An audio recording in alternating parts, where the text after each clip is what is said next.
dietro di me terra bruciata c'è, soltanto Dio adorerò, no turning back. Mi vergogno più di te, non darò ascolto ai pensieri miei, alla presenza tua starò, no turning back. Oh oh oh oh, io non mi tiro indietro. Oh oh oh oh, io non mi guardo indietro. Oh oh oh oh, solo te io seguirò, no turning back.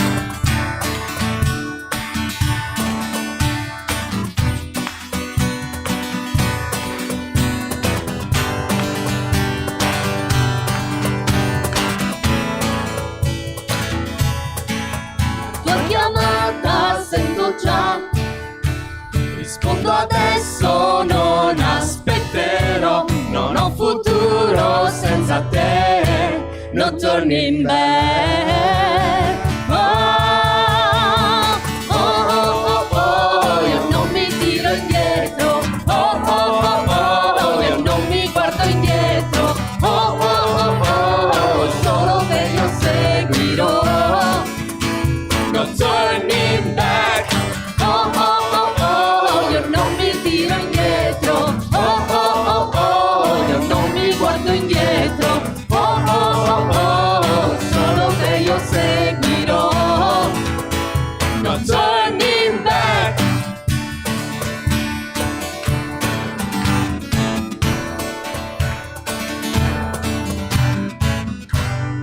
Vedo la tua luce, seguo la tua voce, indietro no, non tornerò.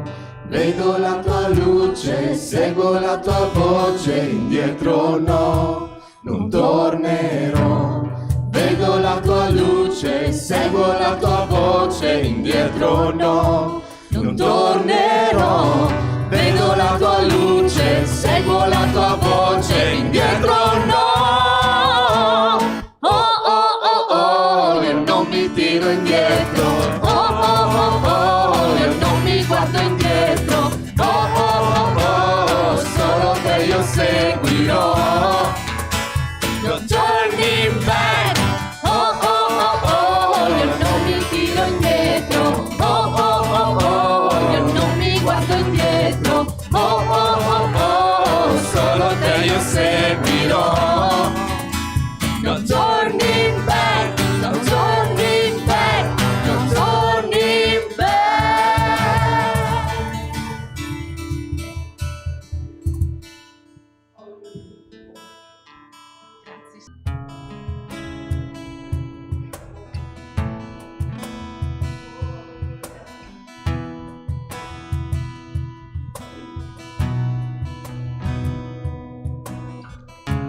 Proprio quando sono qui con te, tu vinci per me le mie battaglie. Proprio quando sono qui con te, tu vinci per me le mie infermità. In te Dio io trovo la forza per non gettare la spugna, perché Cristo ha donato il suo sangue. In te Dio io trovo la forza per non gettare la spugna, perché Cristo è in me. Tu sei la forza nella debolezza, sei la speranza del cuore mio, tu sei la certezza in un mondo che è senza, tu sei il mio Dio, non dubito.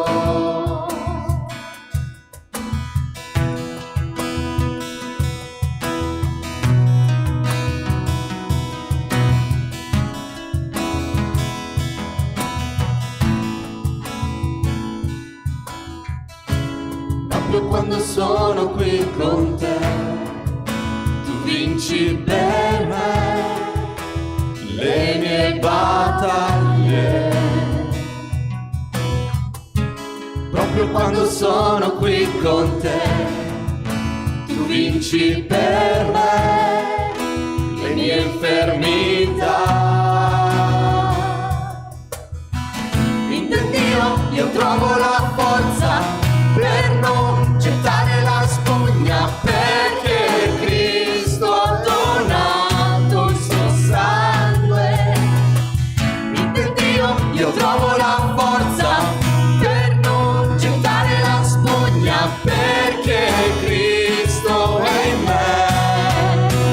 Tu sei la forza nella debolezza, sei la speranza del cuore mio, tu sei la certezza in un mondo che è senza, tu sei il mio Dio, non dubito.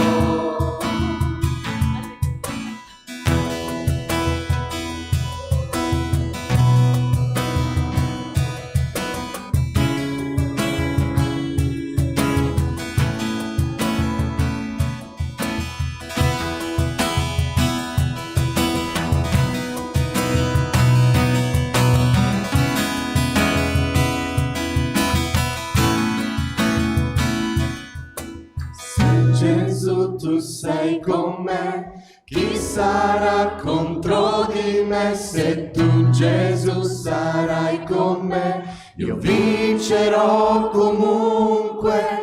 Se Gesù, tu sei con me, chi sarà contro di me? Se tu, Gesù, sarai con me, io vincerò comunque. Se Gesù, tu sei con me, chi sarà contro di me? Se tu, Gesù, sarai con me, io vincerò comunque.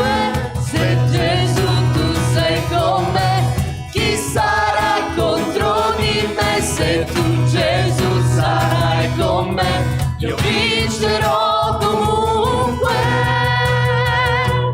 Tu sei la forza nella debolezza, sei la speranza del cuore mio, del cuore mio. E tu sei la forza nella debolezza, sei la speranza del cuore mio, sei la certezza in un mondo che è senza, tu sei il mio Dio, non dubito.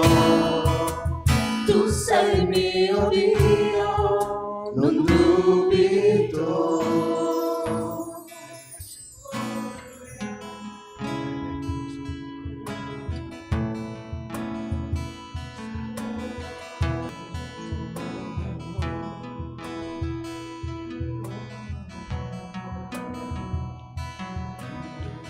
Gesù, tu sei con me, chi sarà contro di me? Se tu, Gesù, sarai con me, io vincerò comunque. Se Gesù, tu sei con me, chi sarà contro di me? Se tu, Gesù, sarai con me, io vincerò comunque. Chiesa, proclamalo. Tu sei con me, chi sarà contro di me? Se tu, Gesù, sarai con me, io vincerò comunque. Se Gesù, tu sei con me, chi sarà contro di me? Se tu, Gesù, sarai con me, io vincerò comunque. Tu sei la forza nella debolezza, sei la speranza del cuore mio, del cuore mio. Tu sei la forza nella debolezza, sei la speranza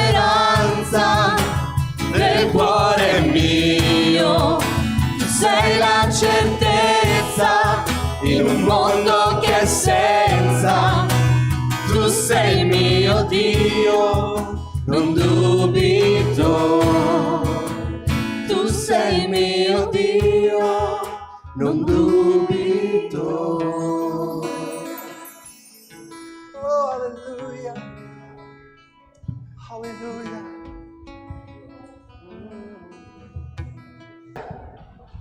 Gloria a Gesù. Quanti sono contenti di essere qui questa mattina? Amen. Gloria a Dio. Quanti sono vivi? Alleluia. Gloria a Dio, che a volte abbiamo dei morti seduti. Gloria a Dio. C'è la gioia del Signore nel nostro cuore, malgrado le situazioni, le circostanze. Ma Dio è la nostra gioia. Amen. Il Glaudio dell'Eterno, dice la parola di Dio, è la nostra forza. Gloria a Dio. Amen. Bene, prima di passare poi il tutto al team di 72 ore per Cristo, per Beth Shalom, che sono venuti qui questa mattina. Il bello è che Gennaro mi dice, allora gli dico: Gennaro, quanti venite? Io un pastore, bene, un caro amico pastore, benissimo. Poi ha detto: no, saremo in 3, questa mattina mi trovo in 5. Gloria a Dio, alleluia. Gloria a Dio, la prossima volta porterà tutto il team di 72 ore per Cristo e noi li accoglieremo, amen, con un grosso applauso. Perché? Perché li amiamo, amen. Sappiamo che sono servi di Dio, che stanno servendo il Signore, e vogliamo ringraziare il Signore per questo onore che ci dà. Sapete, voglio soltanto spendere questa mattina, mentre andavo incontro a Gennaro, mi sono calato un po' nei panni di Paolo quando incontrava i servi del Signore, no? Dopo tanto tempo si incontravano e si abbracciavano, ed era una gioia, o perché era in carcere o per vari motivi, quindi si incontravano e si abbracciavano. Per me questa mattina è stata la stessa cosa, andarlo ad abbracciare è stata c'è qualcosa di speciale fra di noi che ci lega. Forse avete sentito predicare più su mio padre e su Gennaro che per tutti quanti gli altri. Spesso sentite un po' quello attraverso le prediche, quello che io menziono di lui, del suo ministero e della chiamata. Lo amiamo e stimiamo l'opera che Dio l'ha chiamato a fare, perché è un servo di Dio. Ma credo che i servi di Dio si presentano da solo, non hanno bisogno di presentazione. Però lo stimiamo, amiamo, sappiamo l'opera che Dio sta chiamando a fare, qualcosa di meraviglioso. C'è realmente un bel risveglio lì a Lodi, di come il Signore sta operando, quello che sta facendo. E questa mattina l'avremo con noi, ci faranno un po' vedere un filmato, qualcosa. Comunque chiamo subito Davide, vieni, Davide, il pastore Davide, ok? Quindi poi ci presenterà lui i missionari, sì, cogliamoli con un applauso. Qua ci sono dei bicchieri, Davide, se avete bisogno di bere, ci sono sotto qua, ok? Io mi siedo, Gloria a Dio. Per me, per noi è una gioia questa mattina stare in mezzo a voi.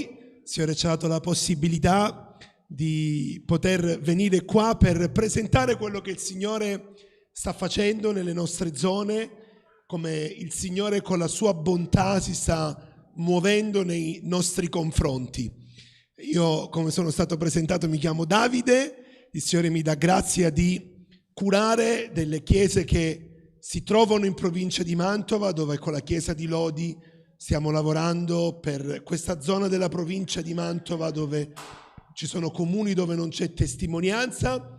E poi il Signore mi ha dato grazia, mi sta dando grazia di curare una chiesa che si trova a Melegnano, dove voglio spendere qualche minuto, se posso, su quello che il Signore ci sta facendo vedere in questi giorni. Io ringrazio il Signore per la posizione spirituale in cui mi trovo, perché mi trovo tra Lodi e San Giuliano come comunità, mi trovo proprio in mezzo. Per alcuni potrebbe essere un problema, invece per me è una risorsa, è una gioia, perché mi trovo vicino a due roccaforti spirituali, quindi mi trovo proprio in mezzo. Noi abbiamo una realtà di una cinquantina di persone nella comunità di Melegnano. Abbiamo avuto in cuore di fare la tenda, perché è importante l'unità della Chiesa, la collaborazione, perché quello che volevamo fare non era possibile farlo forse per una cinquantina di persone. Allora sono andato dal fratello Gennaro, che è pastore sia a Lodi a San Giuliano, ho detto: ci date una mano? E subito abbiamo avuto la risposta e abbiamo fatto questa collaborazione, abbiamo messo questa tenda missionaria a Melegnano, Abbiamo messo proprio una settimana, il comune ci ha dato la possibilità di mettere una settimana la tenda in un quartiere difficile dove ci sono tante difficoltà, tante famiglie disagiate. Abbiamo installato questa tenda dove la presenza di Dio è scesa in maniera meravigliosa e forte. In particolare Dio in questa tenda si è mosso con diverse guarigioni fisiche di alcune anime nuove. Ieri ha testimoniato un'altra donna che è stata guarita, ma in particolare voglio raccontare la storia di una di queste donne che è entrata con la carrozzina sotto la tenda. Pensate un po', il figlio anni fa, adesso vedrete la presentazione di un progetto che si chiama Casa Zaccheo. Noi abbiamo la possibilità di poter ospitare dei detenuti e fare delle messe alla prova al lavoro, e suo figlio era venuto tanti anni fa a fare una messa alla prova dovuta alla detenzione, quindi allo sconto della pena in Beth Shalom, in una delle nostre case famiglie. E quando è venuto ci ha presentato la mamma, poi è passato del tempo e questa mamma si è presentata sotto la tenda. Abbiamo avuto un culto benedetto, meraviglioso, ed eravamo in un momento di agape, mentre stavamo mangiando. A un certo punto lei ha iniziato a urlare, ha iniziato a gridare i nostri nomi: venite, accorrete, perché diceva che dalla preghiera sentiva una presenza che avvolgeva la sua vita. A un certo punto ha detto: mi voglio alzare. Era 4 anni che non si alzava. Nella tenda c'erano più di 40 anime nuove che stavano cenando, avevamo organizzato una cena per loro. A un certo punto questa ha buttato la carrozzina per terra, ha iniziato a girare nella tenda ed è venuto il figlio, ha visto la carrozzina per terra e ha detto: sarà successo qualcosa, dov'è mia mamma? E io ho detto: guarda, tua mamma ha iniziato a camminare. Lui mi guarda un po' forse stizzito, dicendo: guarda che mia mamma non può camminare. Io ho detto: tua mamma sta camminando. Io ho detto: gustatela perché sta girando nella tenda. E il Signore ha iniziato a benedire diverse famiglie dopo di questo. Domani abbiamo l'ultima giornata, pregate per noi affinché Dio ancora possa fare opere meravigliose. Se vi fa piacere, prendiamo i vostri saluti e li porteremo alle nostre comunità e all'opera missionaria di Beth Shalom, di cui adesso vi presento. C'è un video, mi metto di qua, scusate le spalle così vedo anche il video. Beth Shalom è nata nel 2012 e ti chiedo di stoppare un attimo, voglio fare una precisazione prima di questa. Prima del 2012 il Signore ha visitato in maniera potente la chiesa di San Giuliano con il ministero del fratello Gennaro, dove da lì sono nate diverse chiese ed è nata anche la chiesa di Lodi. Da qui sono nati tanti ministeri e questi ministeri insieme nel 2012 hanno deciso, sotto visione del pastore Gennaro, di fondare questa associazione che si chiama Beth Shalom, che lavorava per tutti quelli che erano i bisogni della società, ma è nata la prima struttura che era una casa famiglia per anziani. Beth Shalom, questa è una delle nostre case famiglie che si trova vicino Lodi. Questa casa famiglia può ospitare anziani autosufficienti, dove in mezzo a noi non solo trovano l'amore e il calore, come vedete è una casa a tutti gli effetti, ma il Signore ha iniziato a salvare delle vite di alcuni anziani. In particolare il Signore ha salvato la vita di un anziano che si chiamava Nicola, un altro è stato Lidio. Qui trovate una delle nostre sorelle che è storica in mezzo a noi, la sorella Leonarda, questa che sta leggendo. E poi il Signore ci ha dato la possibilità, pensate un po', di vedere la salvezza di questa donna che state vedendo camminare, che quando è arrivata in mezzo a noi aveva 99 anni, abbiamo festeggiato il suo compleanno di 100 anni, questa è la sua festa di compleanno, e a 101 anni ha fatto il battesimo in acqua.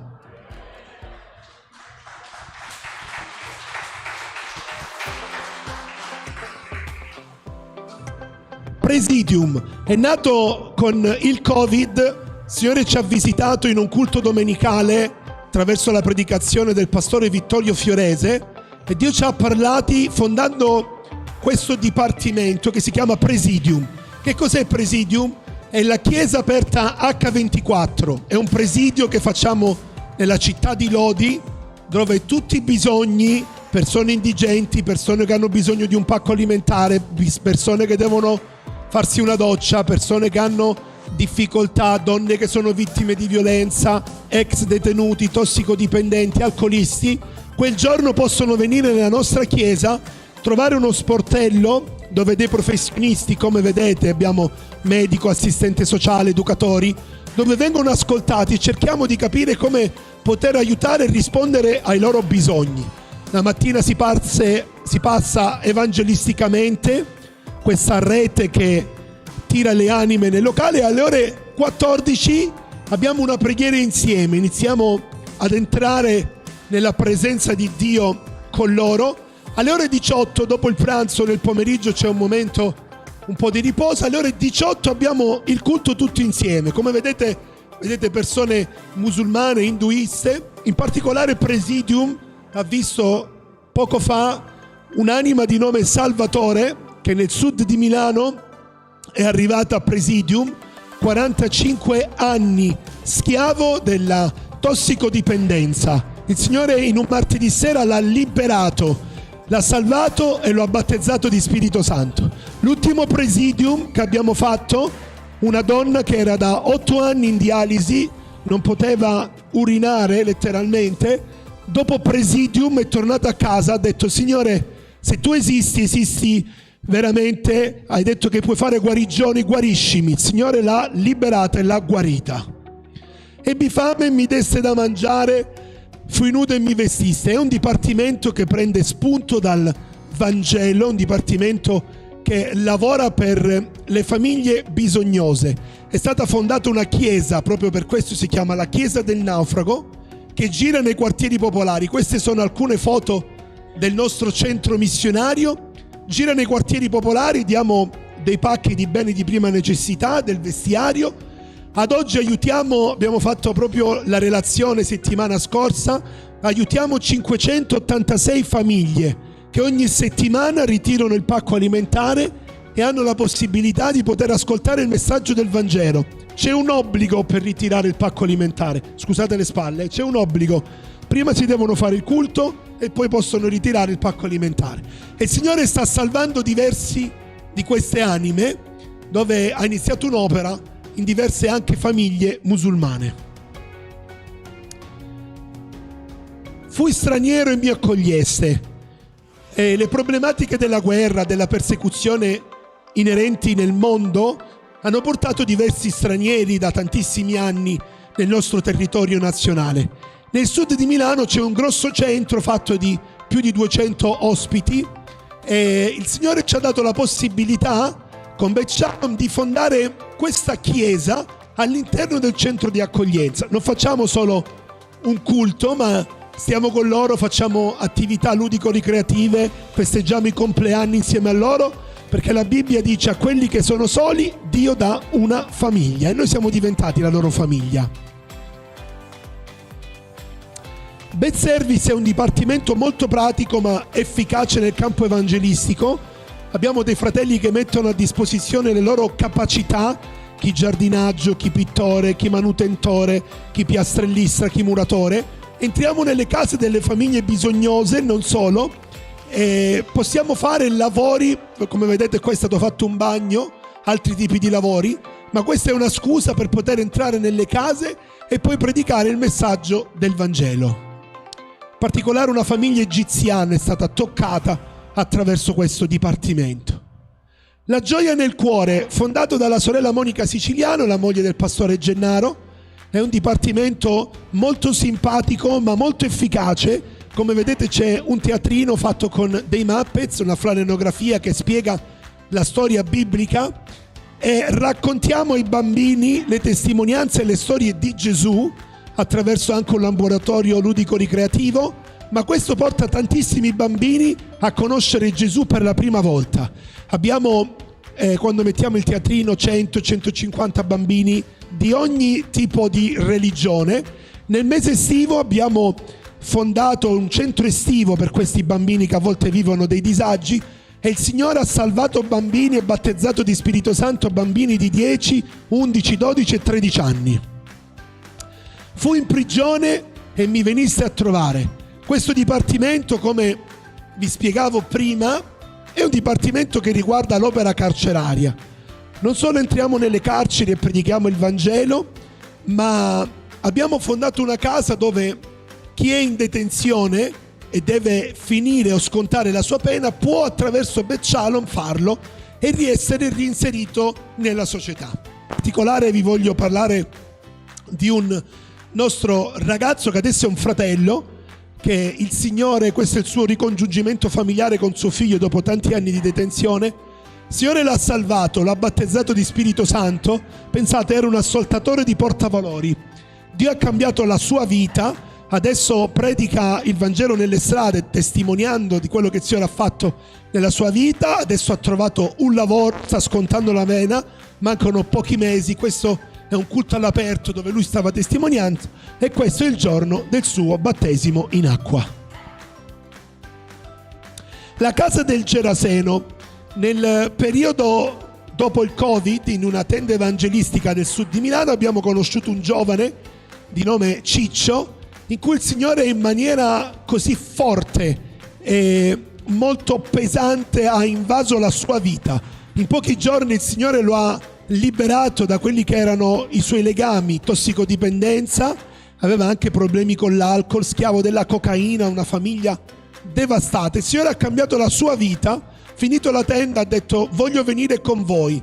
Da lì è nata la casa del Geraseno. Poi vi spiego questo che vi sto dicendo, una casa dove accogliamo ragazzi che sono, puoi stoppare un attimo, ragazzi che sono schiavi della tossicodipendenza. In concomitanza a questo è nato un altro progetto che si chiama Progetto Perla, che riguarda le ragazze che sono schiave della tossicodipendenza. Adesso vi lascio qualche minuto per vedere questo video di 72 ore per Cristo.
72 ore per Cristo è un'opera che riguarda il lavoro per le ragazze vittime della tratta e dello sfruttamento sessuale.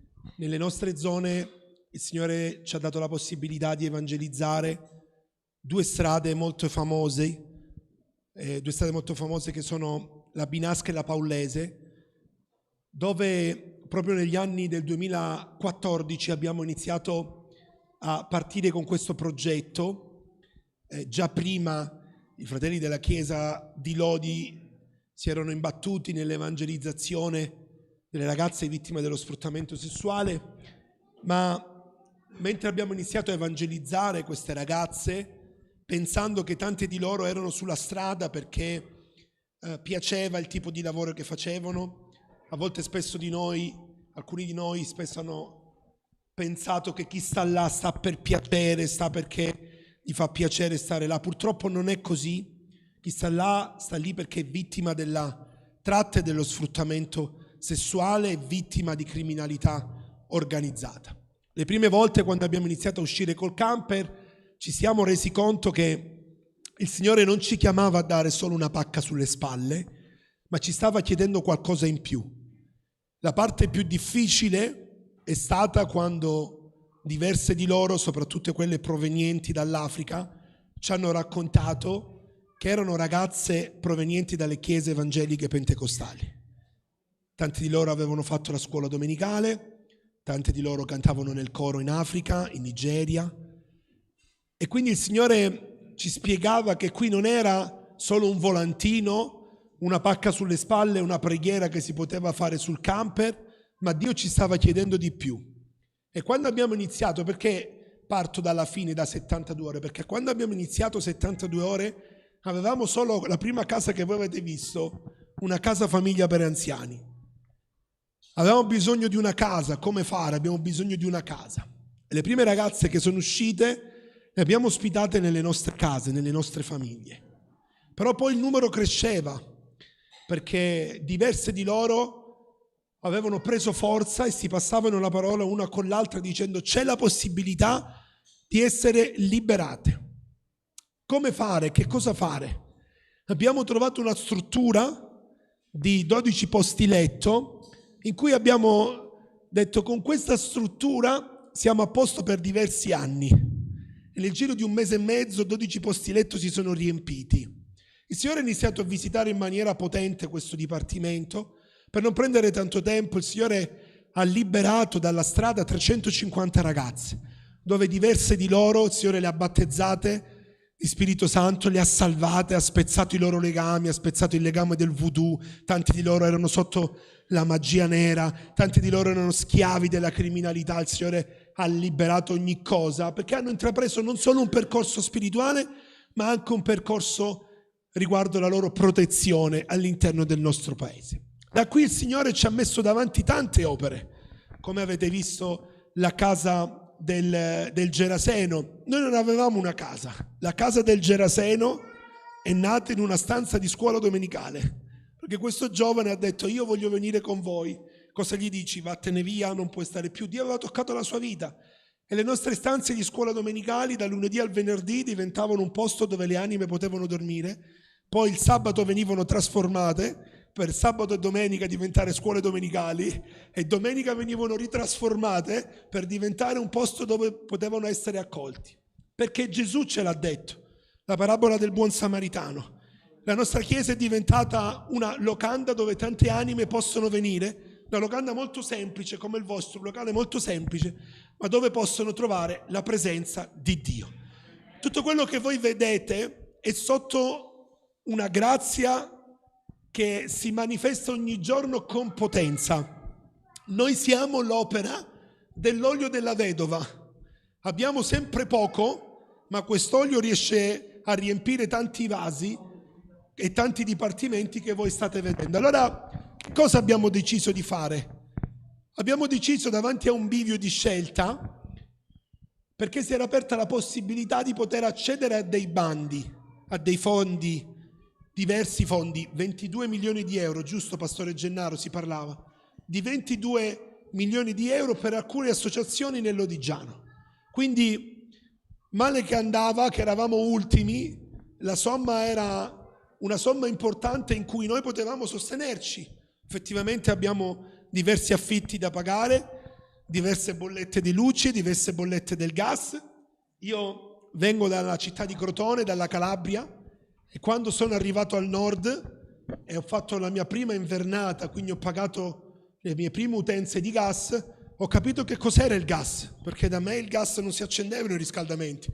Invece qua al nord, quando ho visto per la prima volta la bolletta, sono andato in pronto soccorso perché mi è preso uno svenimento quando per la prima volta ho aperto la bolletta a dicembre. Penso che anche voi avete visto come sta aumentando tutto, ma grazie a Dio nel periodo del Covid, in questo periodo che sta aumentando tutto, Dio ci sta dando la possibilità di continuare a sostenere. Quindi un bando poteva essere una parola per dire Dio ci ha aperto una porta. In realtà Dio ci ha messo un freno. Abbiamo rifiutato questo bando, a cui alcuni ci hanno preso anche in giro, ma abbiamo deciso di camminare come ci insegna la scrittura, camminare per fede. Allora cosa abbiamo pensato di fare? Cosa ci ha messo il Signore nel cuore?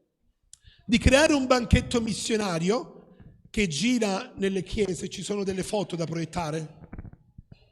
Ok. Betart è un'attività in cui le nostre ragazze durante il giorno, mentre vengono al nostro centro missionario, siccome sanno che giriamo e presentiamo l'opera e sanno che devono sostenersi, allora abbiamo fondato questo dipartimento. Un fratello ha messo a disposizione la sua professionalità e creiamo questi quadretti con dei versetti biblici dove tutto il ricavato va al sostegno dell'opera missionaria. È fatto interamente da loro, dalla pittura al collage e dalla scritta. Poi abbiamo scritto dei libri, mi metto anch'io abbiamo, ma io non li ho scritti. Quello che le nostre mani hanno toccato è la testimonianza del pastore Gennaro Chiocca e della salvezza della sua famiglia, una famiglia che è stata visitata dalla potenza di Dio. Non so quanti di voi hanno letto mai il libro Ehi Dio. Avete mai letto questo libro? Un libro molto antico. Se leggete questo libro si vedono diversi particolari di come la potenza di Dio ha invaso la vita di questa famiglia. Road to Faith, dalla strada alla fede. Abbiamo deciso di scrivere la testimonianza di una delle nostre ragazze in cui il Signore l'ha liberata da diversi spiriti immondi, l'ha salvata, l'ha battezzata di Spirito Santo e si è sposata. Dio gli ha dato un marito, perché Dio dà anche dignità alle persone. Dall'anonima sarda all'anonima celeste, un ex malavitoso che lavorava per l'anonima sarda, la sua testimonianza di salvezza l'ha messa a disposizione per la nostra opera missionaria. Poi abbiamo altri gadget, magliette e altri tipi di gadget, e questo è uno dei progetti che si chiama Pietre Vive, progetto di Pietre Vive. Diventa anche tu una pietra. Vi spiego che cosa significa. Abbiamo deciso di creare un progetto di adozione, l'adozione per sostenere l'opera, tutti questi tipi di dipartimento.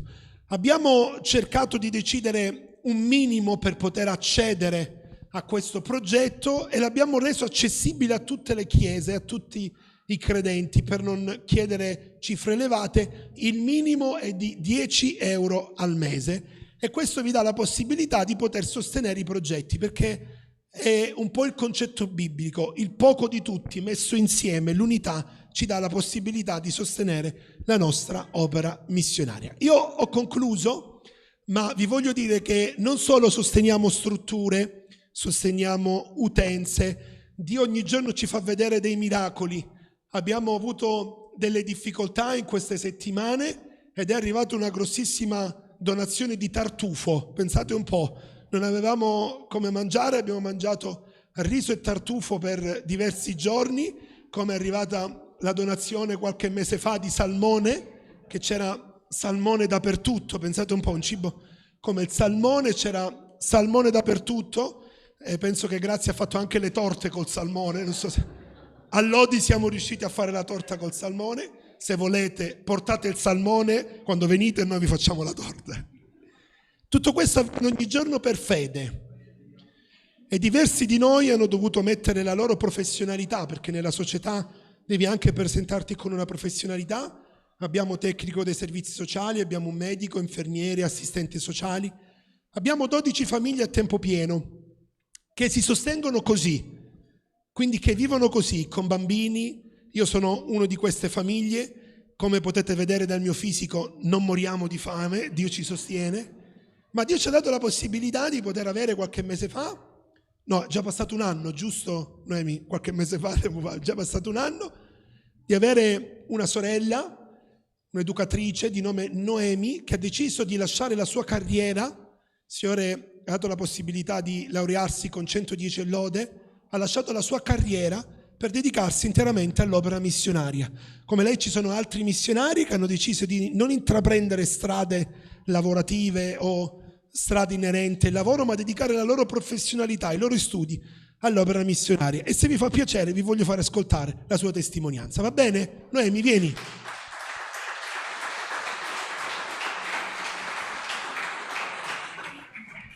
Io intanto vi saluto.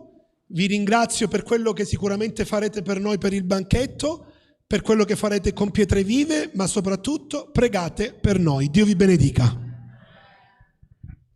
Pace a tutti fratelli, è una gioia essere qui. Sono grata al Signore per come mi dà questa opportunità.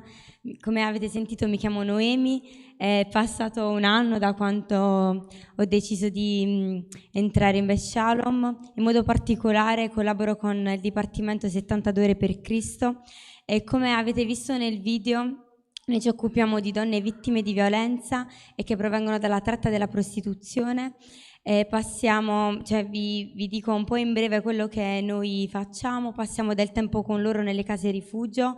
Sono donne che, avendo vissuto la violenza su di loro, hanno perso tanto, hanno perso la dignità della donna, hanno perso anche il loro prendersi cura di se stesse. Perciò piano piano iniziamo a stabilire delle relazioni con loro, a ridonare fiducia nella loro vita.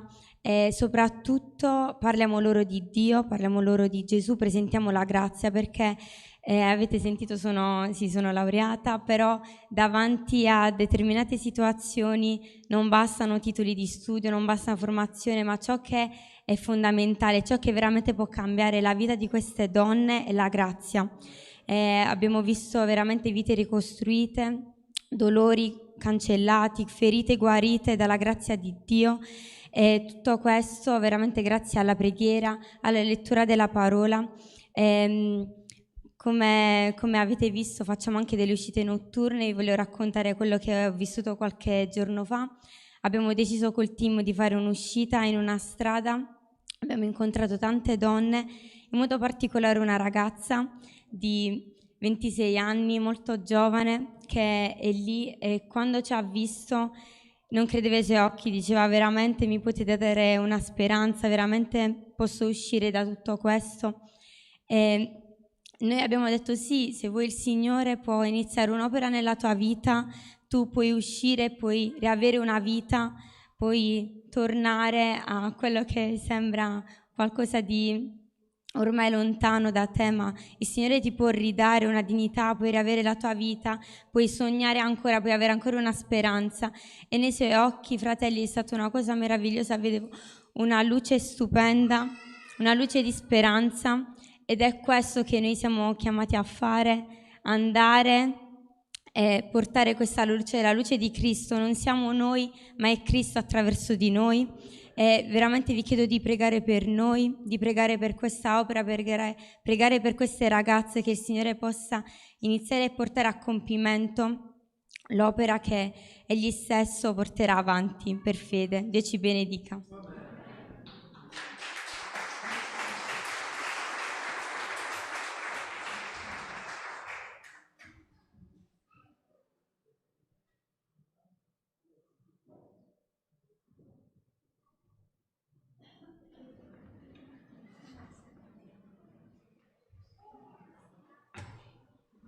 Pace a tutti. Sono grato al Signore che mi dà la bella possibilità stamattina di trascorrere del tempo insieme con voi Siamo partiti stamattina relativamente presto e ci siamo resi conto che non siamo poi così lontani da voi, perché siamo arrivati non relativamente presto, ma sostanzialmente presto. Abbiamo disturbato subito il pastore la mattina e così abbiamo colto l'occasione anche di vedere la splendida piazza di questa cittadina di Marostica. Io mi sono reso conto che con il Signore riesci a essere in modo molto limitato, ma riesci a essere anche un turista. Perché tante cose le ho conosciute per colpa del Signore. Non sono mai riuscito ad organizzare viaggi benefici per me, ma il Signore mi ha portato in luoghi che ad un certo punto ho conosciuto anche da vicino. Quindi per la grazia di Dio a volte quando parlo con i miei figli dico: date la vita al Signore e il Signore vi farà conoscere anche un po' di posti che voi magari non pensate di conoscere. E siamo grati al Signore. Da parte mia, da parte della missione, un caro saluto nel Signore. Insieme con noi oggi viaggia anche Gabriele Bernardi, Gabriel Gatto. E sono dei ragazzi che stanno dando la loro vita, il loro tempo per quest'opera e Dio ci sta benedicendo attraverso la loro vita e sta benedicendo anche loro. Un ringraziamento al pastore, a Gianni, che ha desiderato che noi venissimo qua, è stato anche un nostro desiderio, siamo davvero felici. Se vi fa piacere porteremo i vostri saluti alla chiesa di Lodi, di San Giuliano e anche alla missione. Stiamo vivendo un periodo particolarmente intenso dovuto ad una campagna, che probabilmente diversi di voi forse hanno avuto modo anche di seguire attraverso i social. Parlo della tenda OEL, una campagna che non sapevamo che sarebbe andata in un certo modo. Abbiamo semplicemente desiderato di mettere questa tenda e poi abbiamo dato a questa tenda tutta l'opportunità e la libertà di essere un segno nella città di Lodi, non soltanto la sera, ma anche la mattina, pomeriggio, la notte. Abbiamo detto: mettiamo questa tenda e facciamo in modo che sia un presagio a tutti gli effetti per la città di Lodi e non solo per la città di Lodi, ma anche per i paesi vicini. Ci siamo resi conto che su questa tenda c'era la nuvola del Signore. Non ci siamo tecnicamente organizzati perché succedessero determinate cose. Abbiamo semplicemente desiderato, tutto qua, che il Signore presenziasse a questa campagna missionaria. E così abbiamo installato questo tendone che più o meno conteneva 1 migliaio di persone, quasi per un mese intero, dall'1 al 31 luglio, e ogni giorno abbiamo visto il Signore all'opera. Era impensabile pensare che questo potesse avvenire in Lombardia a luglio, perché di solito, non so qui, ma di solito si parte, si va in ferie, ci si saluta, alcuni partono anche per ferie lunghe, ci sono diversi insegnanti nella nostra chiesa e quindi ci vediamo a settembre. Ma quello che si pensava che doveva essere un fenomeno, quindi che annualmente viviamo, quindi una serie di partenze, in realtà ha visto registrare al contrario il fenomeno, perché sono arrivati da tante parti d'Italia per vivere questa campagna con la tenda. E in particolare voglio raccontarvi la testimonianza di una donna che viene da Cuneo. Questa donna ad un certo punto ha scritto alla missione e ha chiesto se poteva venire qualche giorno sotto la tenda. Noi abbiamo detto è aperta a tutti. E poi lei ci ha spiegato che aveva un marito ateo che sarebbe venuta da Cuneo con un camper. Di non preoccuparci per l'organizzazione, per l'ospitalità, perché sarebbe stata dentro questo camper con suo marito 3-4 giorni. Indicateci solo un angolo del vostro terreno dove mettere il nostro camper.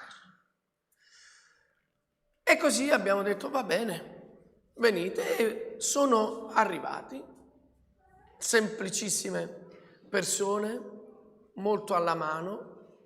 Il marito si vedeva che effettivamente era un ateo perché accompagnava la moglie, quindi era in qualche modo disponibile alle esigenze della moglie, il culto la sera, pranzare con i fratelli, cenare con i fratelli.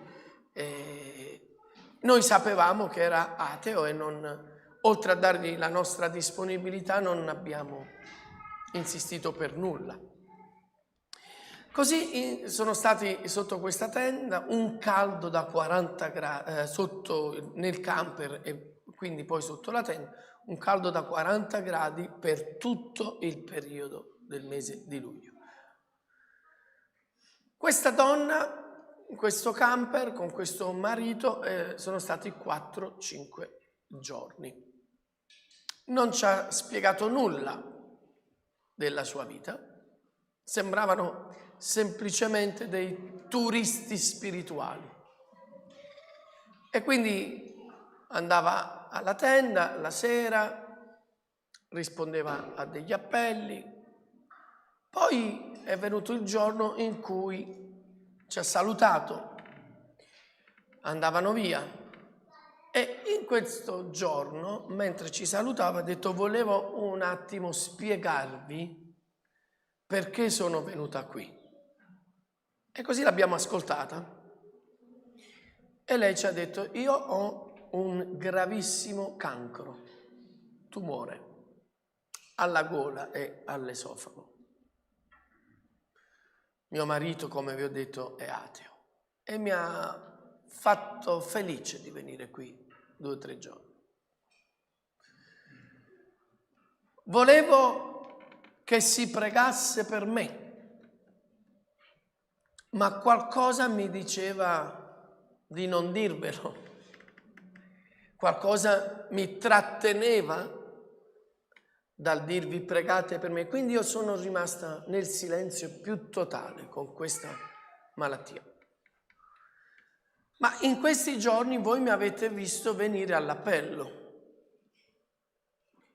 ma il Signore mi diceva di venire all'appello e di non pregare per me, ma di pregare per gli altri. Io sono andato un po' in crisi, ha detto. Io ho un tumore grave, ho delle date probabilmente che segnano a breve la fine della mia vita e il Signore mi chiede di pregare per gli altri. Io ho obbedito,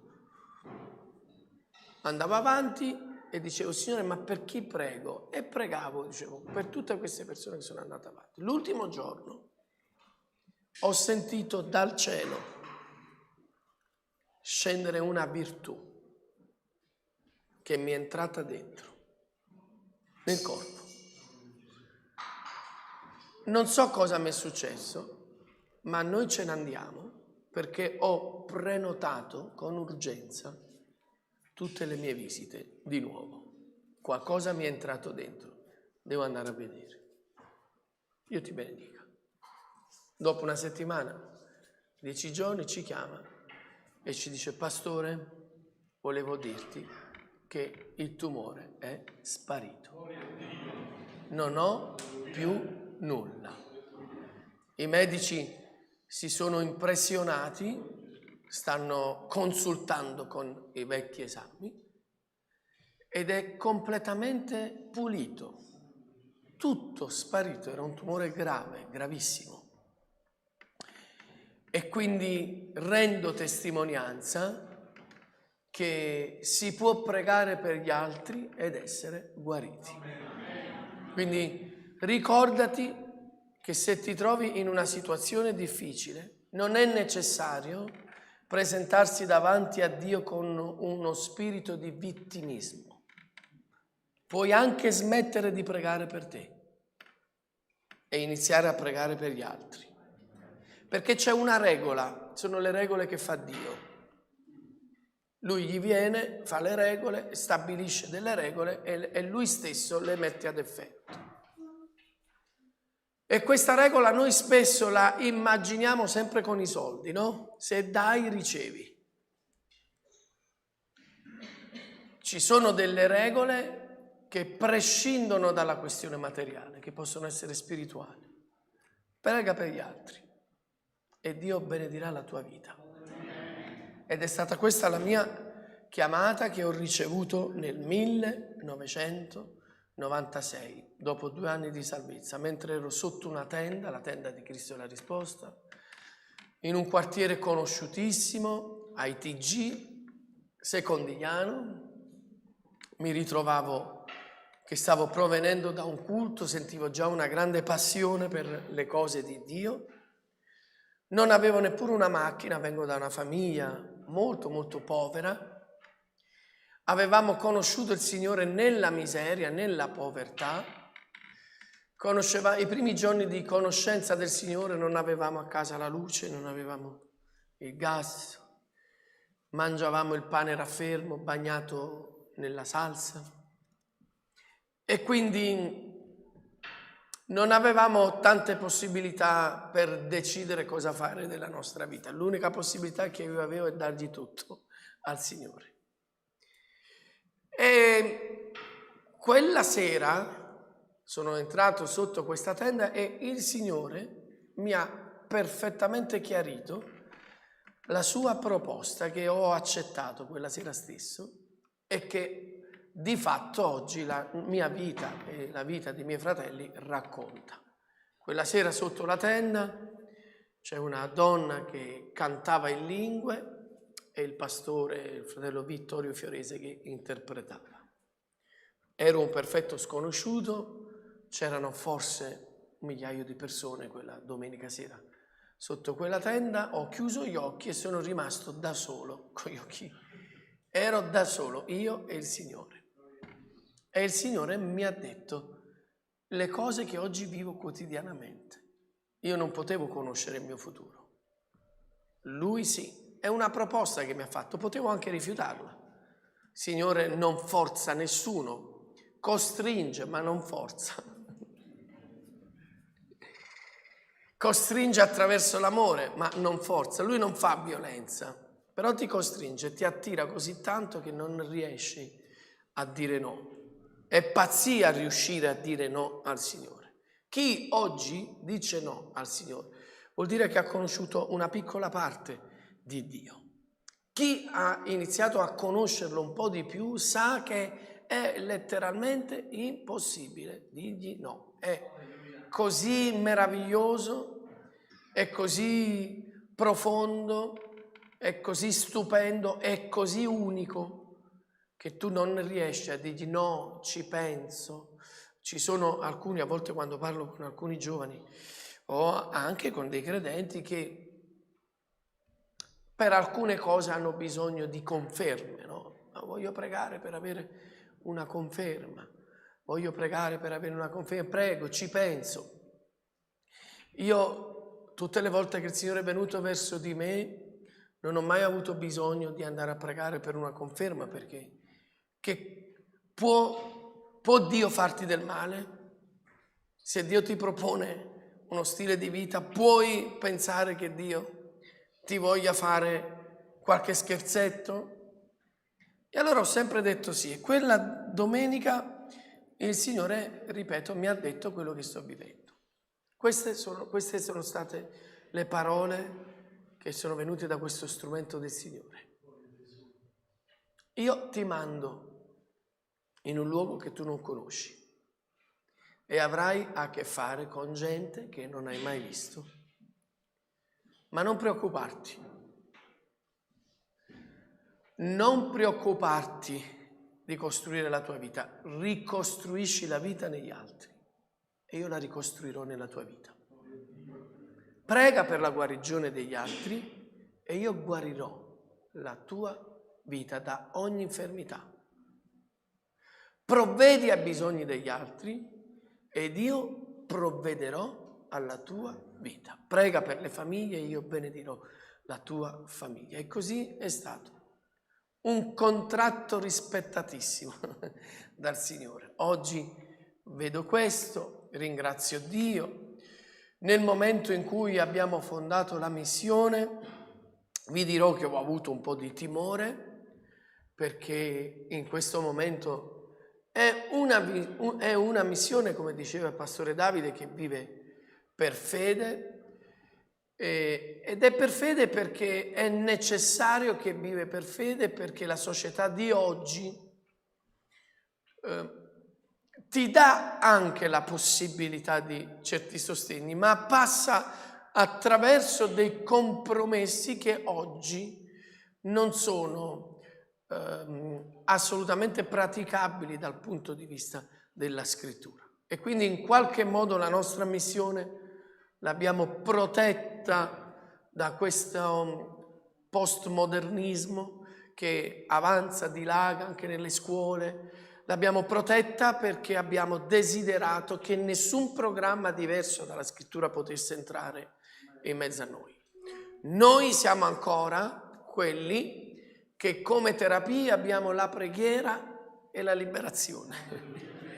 Che quando arriva un tossicodipendente da noi non lo portiamo da nessuna parte, gli diciamo: guarda, 3 giorni di crisi insieme con noi notte e giorno, ma ti assicuriamo che fra 3 giorni sei a posto. Siamo ancora questi e desideriamo vedere la gloria di Dio in questo. Quindi noi ovviamente, vi dicevo, viviamo per fede, essendo ingrandita questa missione, perché poi ha dato risposte un po' in tanti ambiti da parte del Signore. È venuto un momento in cui mi sono anche un pochetto preoccupato, perché comunque noi viviamo dei miracoli, ma prima che avvenga il miracolo viviamo anche di preoccupazioni.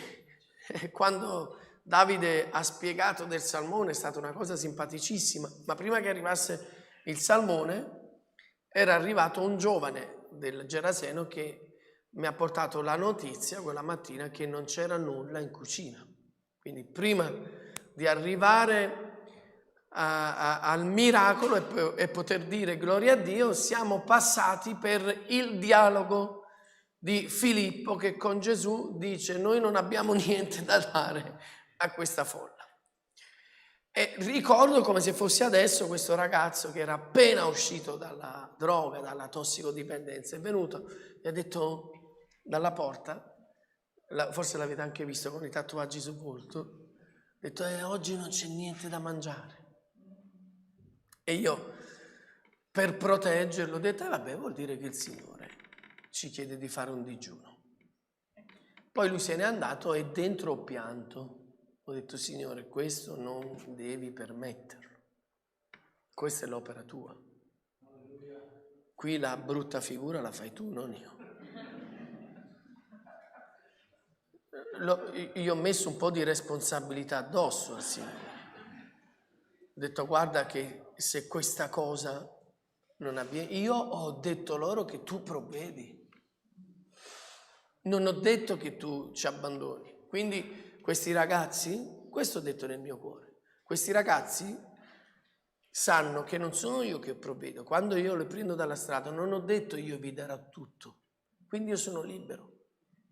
ho detto che tu gli avresti dato ogni cosa.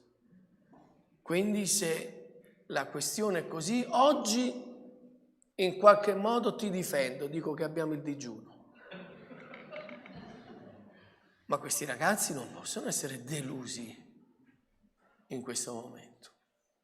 E quindi se n'è andato. E il mio cuore si è stretto molto. Tempo un'ora e mezza. È arrivato un camion. Sappiamo da dove, chi è, perché. Io lo so, è arrivato dal mio rimprovero che io ho fatto al Signore. È arrivato un camion con una donazione di salmone. Salmone. Che io il salmone non l'ho mai visto. Ma talmente di quel salmone che mattina, pomeriggio, sera, pensate che per smaltirlo la sorella della cucina col caffè al mattino ci portava le bruschette di salmone.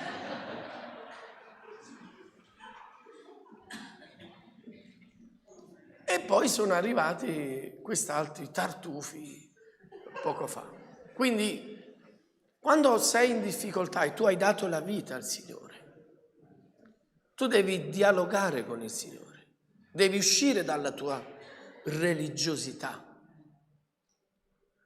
Io non voglio essere tra quelli che chiudono la partita semplicemente dicendo vabbè, si vede che il Signore così vuole. No, io voglio rientrare nello stile di preghiera di Mosè, che quando una cosa non sono d'accordo, io voglio litigarci col Signore. Perché Lui mi ha dato questo pass. Venite, litighiamo insieme. Io non voglio poi che Lui abbia sempre tutte le sue ragioni, e questo è poco ma è sicuro. Però che Lui abbia un figlio che discute, glielo rassicuro anche io a Lui. Però io te lo dirò quando non sono d'accordo. Ti dirò quando una giovane madre che ha desiderato di avere un figlio e rischia di abortire, io vengo da te a dirti che io non sono d'accordo, tu non puoi permettere questo aborto. Non sono d'accordo perché abbiamo pregato per questo. E lei ha avuto un figlio, ce l'ha in grembo e ha testimoniato che tu gliel'hai dato. Quindi non possiamo perdere questa testimonianza. Parlo di una ragazza che da diversi anni cercava un figlio, che adesso ce l'ha in grembo e a breve partorirà. Dichiarata sterile, che non poteva averli. E impariamo a dialogare con il Signore. E quindi nel momento proprio di timore ho cercato una risposta da parte del Signore. E poi vi leggo il versetto di stamattina. Ho detto, Signore, io entro in questa strada senza ritorno. Dovete sapere, fratelli, Pastore Gianni sicuramente sa quello che voglio dire adesso, che alcuni di noi hanno fatto delle scelte con il Signore. Io mi auguro che stamattina la faccia anche tu questa scelta, di mettersi su una strada senza ritorno. Ci sono alcuni credenti che hanno iniziato a seguire il Signore, ma che sono ancora liberi di decidere di interrompere e di tornare indietro. Hanno iniziato a seguire il Signore, ma su una strada a doppio senso. Quando le cose non gli vanno più bene, fanno l'inversione e tornano indietro. Alla prima sosta si fermano e tornano indietro. Io, e mi perdonerete la battuta e la provocazione, io non ho questo privilegio, la mia è a senso unico. Sapete perché non posso tornare indietro? Ve lo spiego. Perché Dio mi ha messo in una condizione che potrei sforzarmi anche di pensare male dell'opera di Dio. Il bene che Dio mi ha fatto è così evidente, è così chiaro, che non avrei mai più scuse. E allora quello che io ti auguro è di incamminarti su una strada senza ritorno, che è meravigliosa, che ti costringe per amore e per passione ad andare avanti, che riconosci di essere debole, ma riconosci anche che la grazia è potente a renderti forte, proprio nei momenti in cui ti senti di venir meno. Stamattina volevo leggere nel Vangelo di Luca, il Signore mi ha messo nel cuore la parabola del buon samaritano, ma in particolare su una espressione che mi sta molto molto a cuore, che dice così. La conoscete la parabola del buon samaritano, poi ve la racconto. Però il messaggio per la chiesa di Marostica è questo qui. Prenditi cura di lui e tutto ciò che spenderai di più te lo rimborserò al mio ritorno. Tutto ciò che spenderai di più.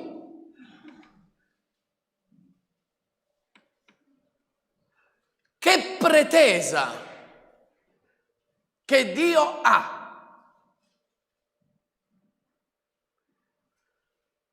C'è una promessa fortissima, potente, elevata, solo per chi ha la capacità e la volontà di mettersi nel piano di Dio con l'idea di iniziare a spendere di più.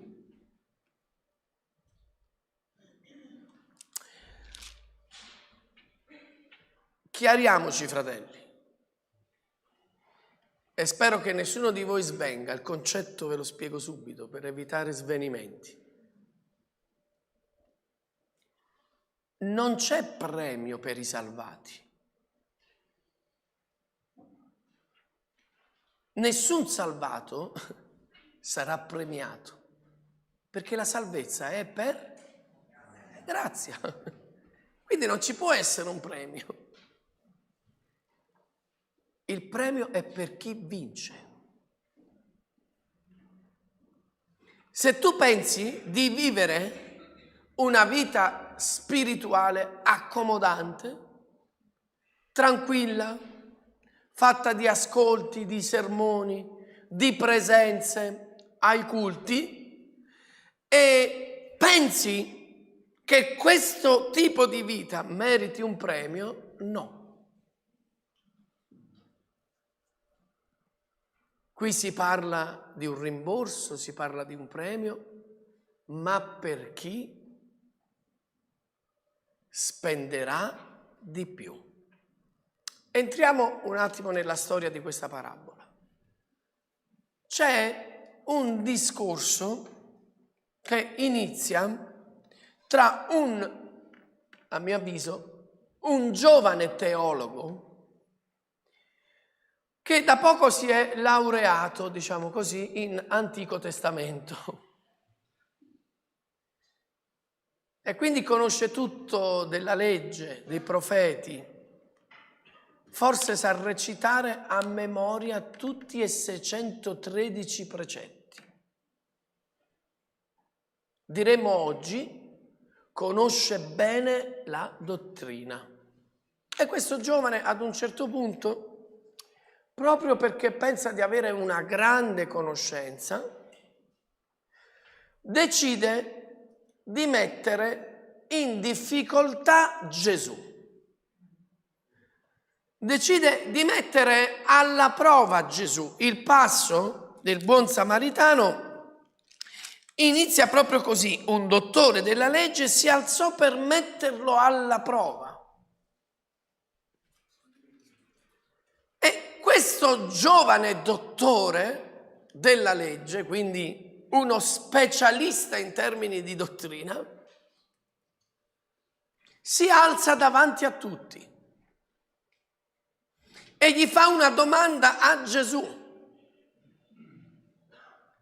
E gli dice a Gesù: Maestro, che devo fare per ereditare la vita eterna?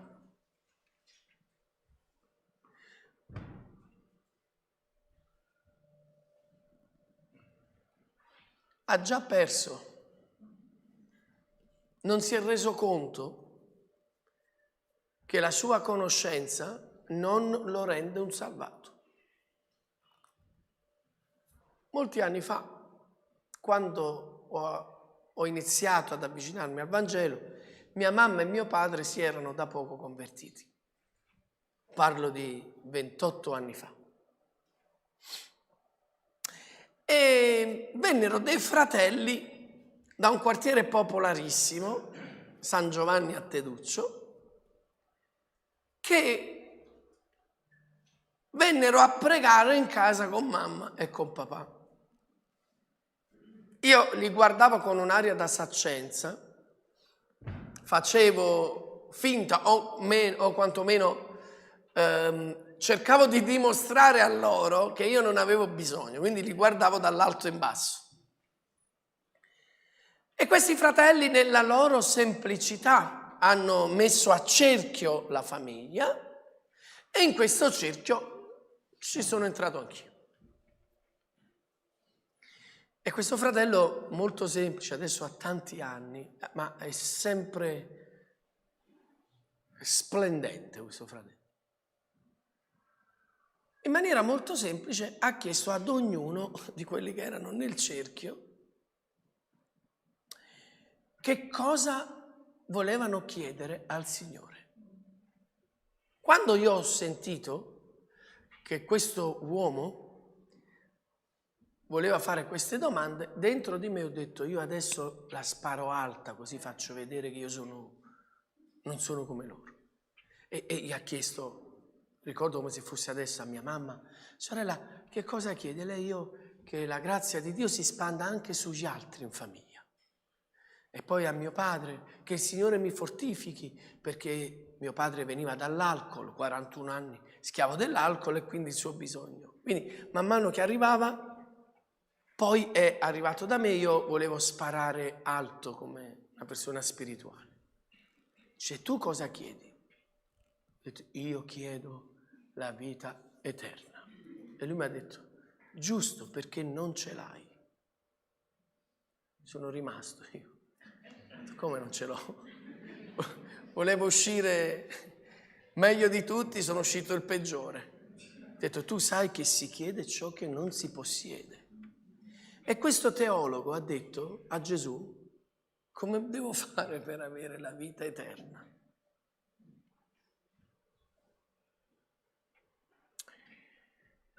Non è la conoscenza che ci rende graditi a Dio. Non è quello che pensiamo di essere che ci rende approvati davanti a Dio. Gesù gli dice, sentite Gesù, a questo giovane teologo gli dice: che cosa leggi? Questa risposta di Gesù mi sembra quelle frasi che mia mamma mi diceva quando dovevo fare i compiti e non c'avevo voglia.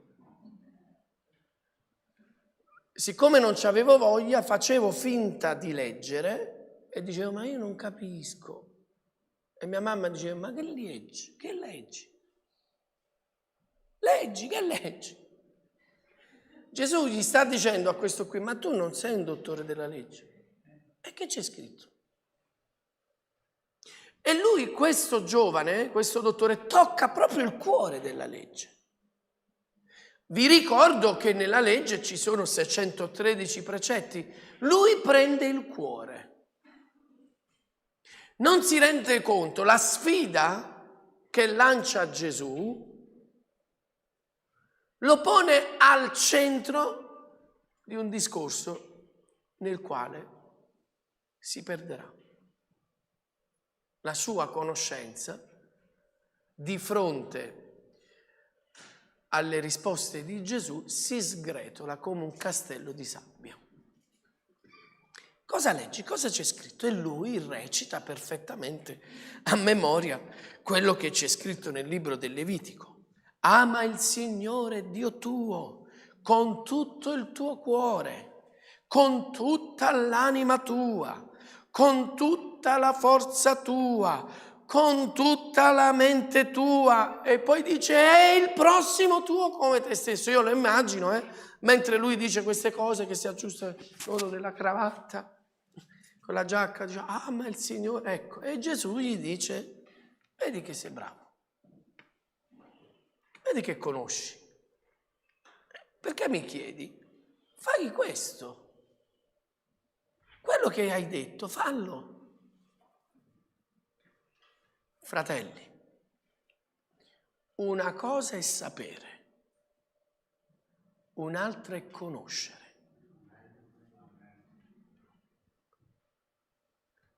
Dio non ti chiama a sapere, ma a conoscere. Una cosa è sapere le cose di Dio, un'altra cosa è conoscere le cose di Dio. E noi stamattina siamo qui per conoscere le cose di Dio. Io non voglio essere un ripetitore di cose che leggo, io voglio essere un facitore di cose che vedo nella scrittura. E allora questo giovane, ovviamente, come tutti i giovani, non vogliono perdere, no, subito. Prova a rimettere in piedi la sfida e dice, il mio prossimo, chi è il mio prossimo? E Gesù gli spiega chi è il suo prossimo con una storia. Un uomo scendeva da Gerusalemme a Gerico e si imbatté nei briganti che lo spogliarono, lo ferirono e poi se ne andarono lasciandolo mezzo morto. Per caso, sentite bene queste parole, per caso un sacerdote lo vide ma passò oltre dal lato opposto, e così pure un levita, così pure, cioè anche il levita per caso si ritrovò sulla strada, vede il guaio, il problema e passa dall'altra parte. Ma invece non è per caso il samaritano, perché il samaritano era in viaggio per quella strada. Ora sappiate bene, fratelli, che la Chiesa non è per caso. Dio non l'ha edificata per caso. Voi non siete una realtà che vi trovate in questo luogo per caso. Voi siete stati suscitati da Dio in questo luogo e siete in viaggio perché dovevate passare per questa via. Io sarei andato dappertutto da buon napoletano, tranne a Milano. Davvero, fratelli, davvero, non è una battuta. Avevo nella mia mente una disposizione di cuore verso il Signore. Per tutto, appena sono entrato, la prima cosa che ho visto è quella immagine bellissima. Prega per il mondo. E quando mi sono convertito avevo quella immagine, dicevo, Signore, dappertutto. Mi sono convertito nel periodo, se vi ricordate, della tremenda guerra nei Balcani. Quelle immagini così forti mi dicevano, Signore, io vado là, voglio andare là, nella ex Jugoslavia, a Sarajevo, in Bosnia, perché mi sentivo attratto dal bisogno, volevo stare in mezzo ai guai, in mezzo al bisogno. E nella mia mente c'avevo una croce proprio su Milano. E dentro di me ho detto, Signore, io dappertutto, tranne Milano. E il Signore ha detto, ah sì? Tu vuoi dire a me dove vuoi andare? Mica sei un turista. Se vuoi fare quello che vai in un'agenzia di viaggio e ti scegli i viaggi che fai. Io sono il capo della Chiesa. Io suscito, io spingo, io mando operai nella mia messa, non tu. E così, vabbè, senza insomma spiegarvi il modo in cui il Signore mi ha mandato a Milano, mi ritrovo a fare il pastore a Milano. E amo Milano, è strano. Amo Milano, amo la Lombardia. Ma non perché Milano mi dica qualcosa in più adesso rispetto alla città da dove vengo. Perché ho capito che la mia città è il luogo dove Dio mi ha messo. Come diceva la moglie di Greenway, nel momento in cui lei stava morendo ed era in un letto di infermità e il marito doveva partire per il Senegal e non voleva più partire per il Senegal. Si mette a piangere vicino alla moglie perché sta morendo, sa che lui se parte per questa campagna tornerà che probabilmente non c'è più, e non era come allora che c'erano i telefonini e quindi i messaggi. Stiamo parlando degli anni 40, quando, perdonatemi, l'Africa era Africa, non adesso, che io ho viaggiato molto per l'Africa, quindi conosco adesso, ma sicuro non è quella del 1940. E Greenway, che aveva la missione nel sangue, piange davanti alla moglie e dice: no, non partirò. Facciamo un biglietto e ce ne torniamo in America, e lì potrai essere curata. E la moglie gli dice: no, Charles, la strada senza ritorno, Gianni. No, Charles, è meglio morire dove Dio ci ha chiamati e non dove siamo nati. Perché dove Dio ti ha chiamato è il luogo dove Dio ha stabilito la benedizione per te e per la tua famiglia. E quindi questo samaritano si ritrovava lì. Io sono sicuro che questo samaritano avrà ragionato un po' come ho ragionato io per Milano. È un samaritano. Io sulla strada che porta a Gerusalemme non ci vado. Sapete che c'era una rottura di centinaia di anni tra samaritani e giudei? Questo samaritano decide di passare su una discesa, su una strada che da Gerusalemme porta a Gerico. Probabilmente lui è da Gerico che porta a Gerusalemme. E quando vede a terra il malcapitato, avete visto che cosa c'era scritto? Veniva da Gerusalemme a Gerico. Vede a terra un giudeo. E quindi lui come samaritano può anche dire: beh, gli sta, finalmente, un giudeo che sta schiattando. Erano nemici, si odiavano. Vi ricordate Gesù davanti alla samaritana? I discepoli si meravigliano. No, non è possibile che Gesù parli con una donna, per giunta samaritana. Non possiamo stare in questo luogo, ce ne dobbiamo andare, questo è un territorio nemico. Dio ti farà conoscere luoghi e situazioni che tu neppure pensavi. Io mi sono ritrovato di fronte a luoghi e situazioni che non avrei mai immaginato, malcapitati e malcapitate, distrutte, spogliate, quasi morte sulla strada. E davanti a me, prima che passassi io, ho visto passare sacerdoti e leviti. che hanno detto davanti a me, le ho sentiti con le mie orecchie, non sono problemi nostri. Noi dobbiamo predicare.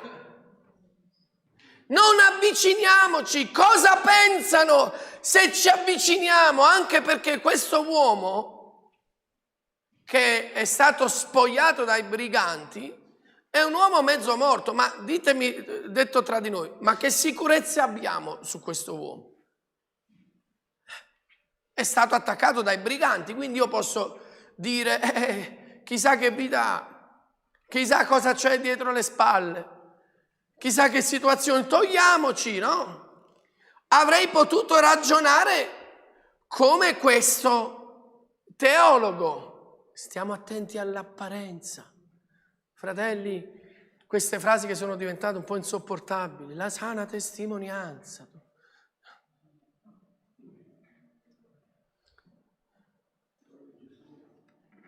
Io voglio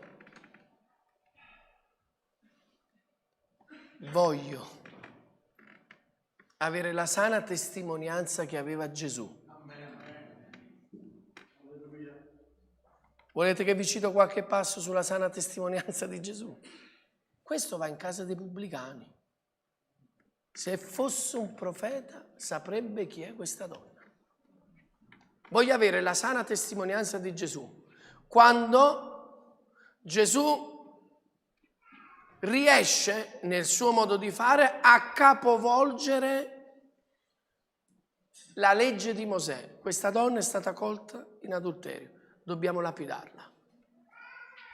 E come te ne esci da lì?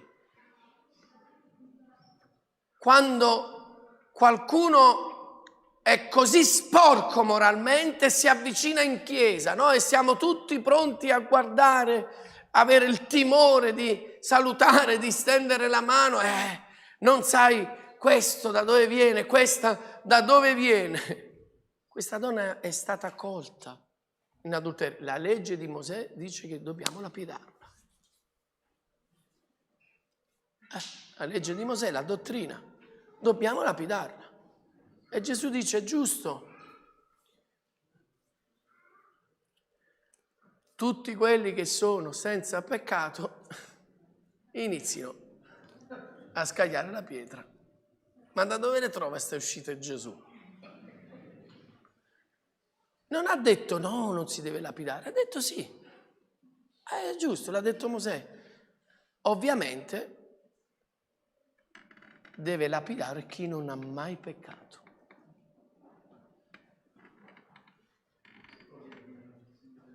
Noi non ci possiamo rivestire di una giustizia che non abbiamo, fratelli,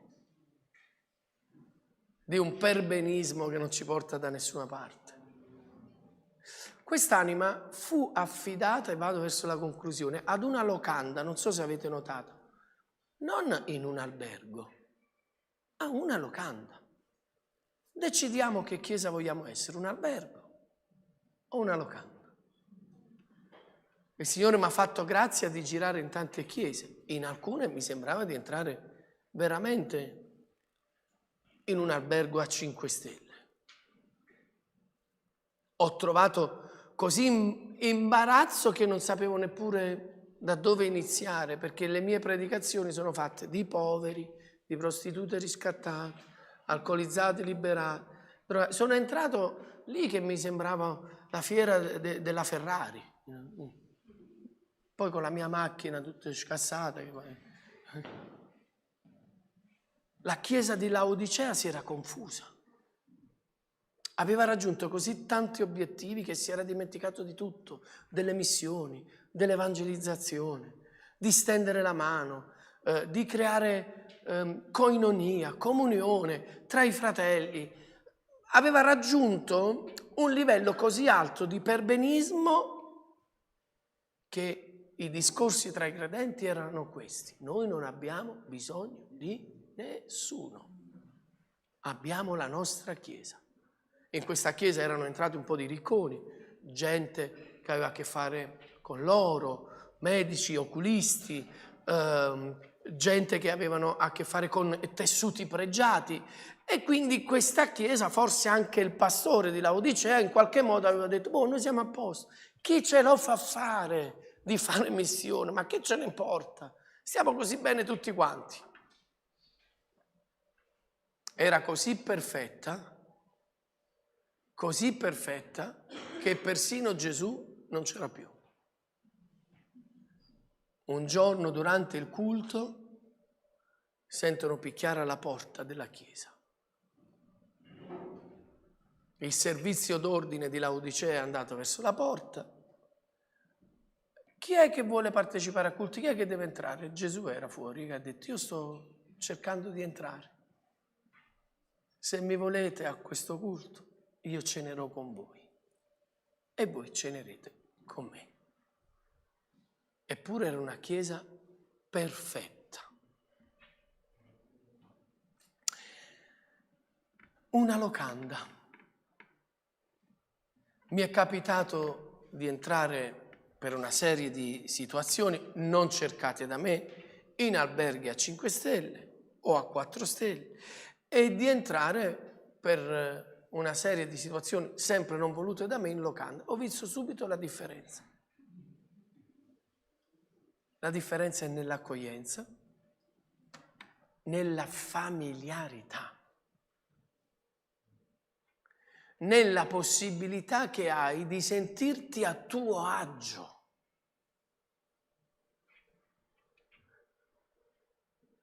Ma anche da un punto di vista del cibo io ho visto una differenza. Io non sono un mangione, però ho visto, se tu vai in un albergo a 5 stelle, ti portano il primo. Che tu dopo che hai mangiato dici: beh, è cotto, potete portare. E così il primo, il secondo. E la cifra è pazzesca.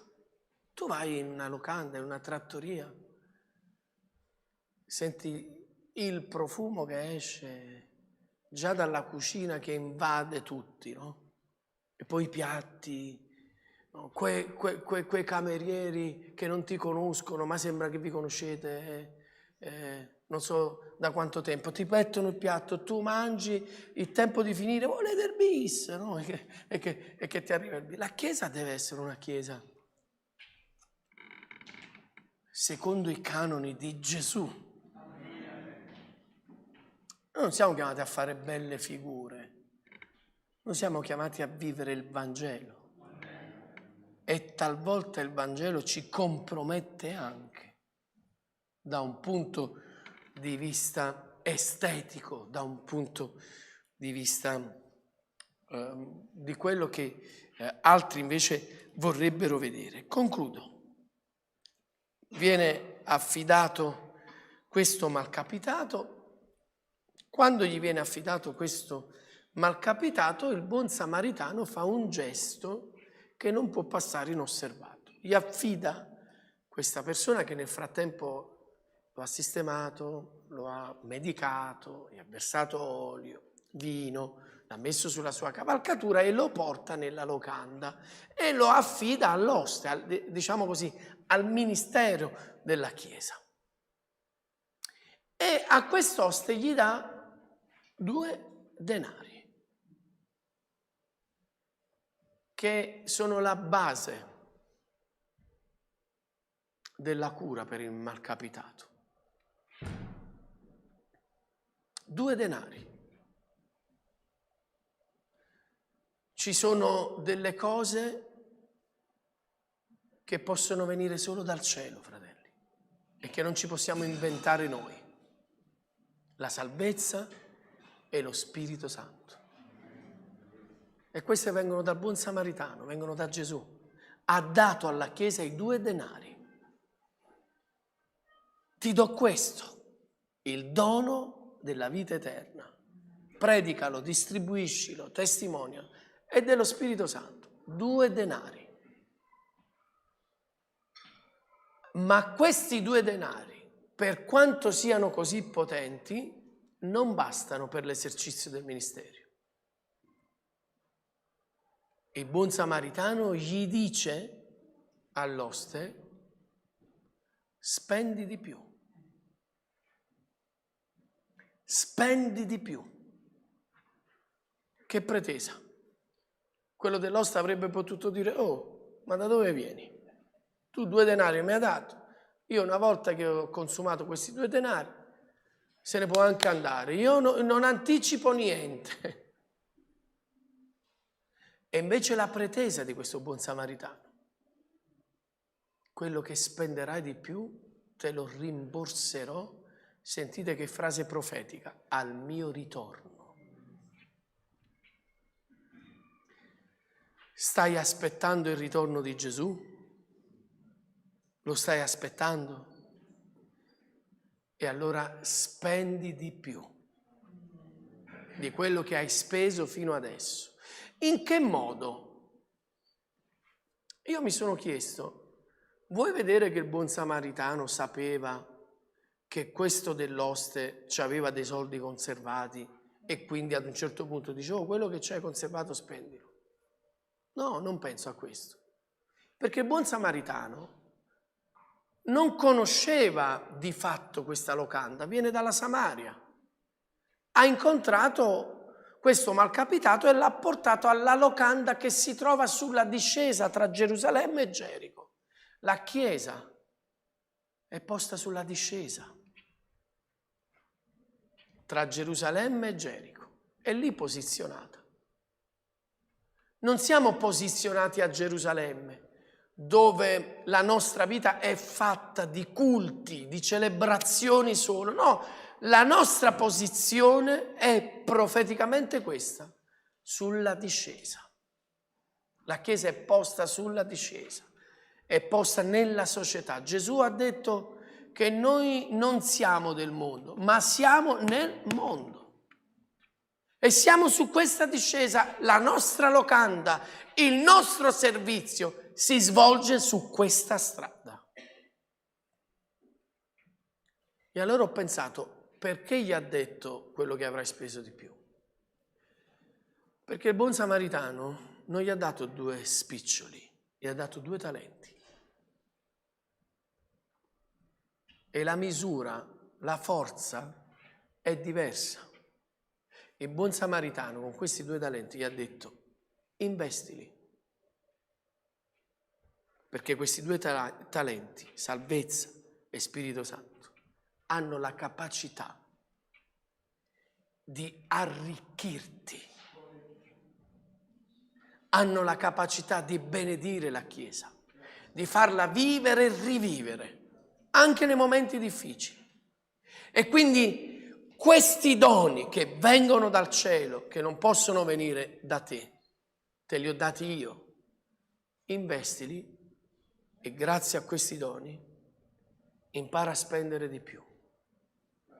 Fai dei programmi missionari, dei programmi evangelistici, dei programmi che chiamano in causa, perché no, altre persone che si dedicano, perché no, anche a pieno tempo, che ad un certo punto diventano loro stesso talenti della Chiesa, dell'opera di Dio. Investi e non aver paura di investire, perché tu non investi sulla forza umana, investi sui 2 talenti che il Signore ti ha dato e io ti rimborserò al mio ritorno.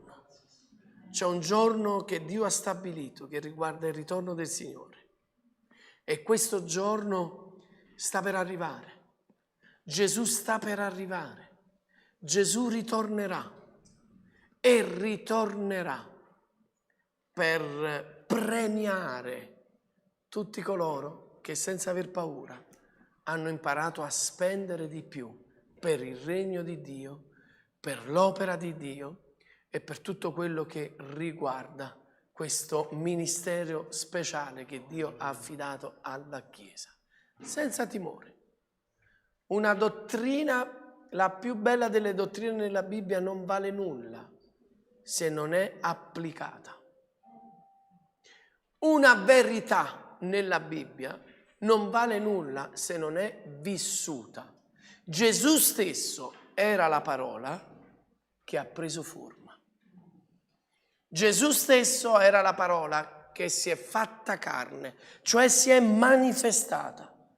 Ogni dottrina, ogni insegnamento richiede di manifestarsi, richiede di manifestarsi agli altri, di toccare. Dirà Giovanni nella sua epistola, dirà: guardate, noi vi raccontiamo quello che le nostre orecchie hanno udito, quello che i nostri occhi hanno visto e quello che le nostre mani hanno toccato della parola della vita. E allora, fratelli, ci troviamo di fronte alla migliore sfida di tutti i tempi. È vero, i tempi sono difficili e forse diventeranno ancora più difficili, ma questo è il tempo per poter spendere di più, per poter investire per un regno che presto vedremo arrivare in tutta la sua pienezza. E non temete, nessuna cosa che avrete fatto per il regno di Dio non vi sarà riconosciuta al ritorno del Signore. Dio ci benedica. Alleluia, gloria a Gesù. Stiamo a alzarci in piedi, alleluia. Non posso altro che dire: la tua fedeltà è grande,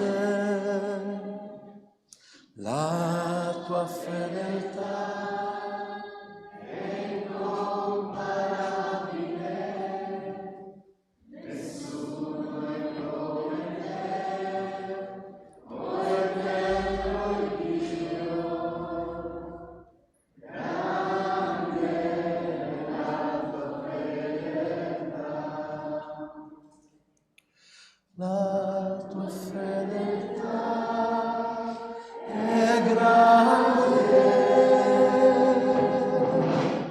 la tua fedeltà è incomparabile, nessuno è come te,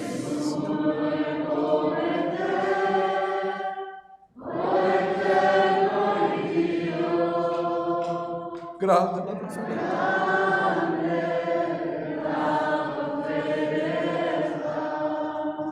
Amen, Signore.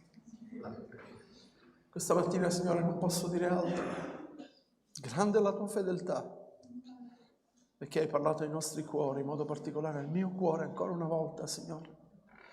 Hai confermato, Signore. Grazie, Spirito Santo. Grazie, Signore, per quello che ci hai dato attraverso il fratello Gennaro, Signore. Signore, cosa dirti? Siamo certi che tu continuerai a benedire l'opera delle sue mani, Signore, l'opera che tu hai dato nelle sue mani, Signore, e gli hai affidato. Grazie per questi doni, Signore. Grazie per Davide, Signore, per la comunità che oggi sta servendo, Signore. Grazie per questi giovani che sono stati con noi questa mattina, che tu, Signore, stai usando attraverso di loro. Signore, fa che anche la nostra Chiesa diventa un luogo di rifugio. Tu sai che è il mio desiderio, Signore. Luogo di rifugio, Signore. Grazie, Signore, per quello che tu farai ancora, Signore. Ti ringraziamo, Padre. Accompagnali, Signore, al loro viaggio di ritorno. Sii con loro, che possono portare, Signore, i nostri saluti alla comunità, perché li amiamo, Signore. Che possiamo impegnarci anche noi, Signore, nel poter donare anche per loro, Signore, per l'opera che tu gli hai affidato. Ti ringraziamo, Padre, nel nome di Gesù. Amen. Gloria a Dio. Dio ci benedica, fratelli. Buona domenica a tutti quanti voi.